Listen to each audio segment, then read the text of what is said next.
Denver knows getting help to address mental health is difficult, and the pandemic made those issues worse, especially for young people. I'm hearing a lot related to moods and what might be called mood disorders, depression, a lot of depression. Noxon Zahari works in a branch of Denver's health department that hopes to help. They like to allocate federal funding to put liaisons in 8 schools to find out what students and their families need. What might be impacting their education, what might be impacting their mood, their behavior, etc. Kind of learn their story. Liaisons will be that point of contact on campus so they can connect kids to resources like housing or grief counseling before it gets worse. If there's a trusted adult that I can talk to, maybe that person can help me keep it together and be okay. The goal was to start this program in August. That won't happen since DDPHE and DPS are still working on a contract, and then City Council needs to approve the funding.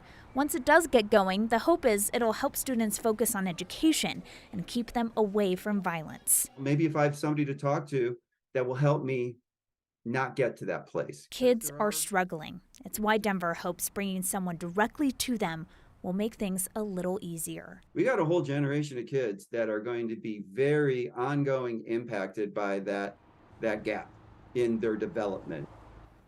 A committee approved this funding proposal, and now it's going to head to a full council for a vote. This money will also go to staff at DPS who are interested in behavioral health. It would help them get a license to move into those jobs that offer a higher pay. Yeah, these liaisons seem like a great idea. They should have always been in schools, but especially now after, like the expert said, the gaps and the needs for kids have changed so much after the pandemic. Yeah, and Denver had done this whole research not too long ago that directly addressed some of these problems and had these recommendations. And now this is a program that is fulfilling some of those recommendations. Makes sense. All right, Kelly, thank you.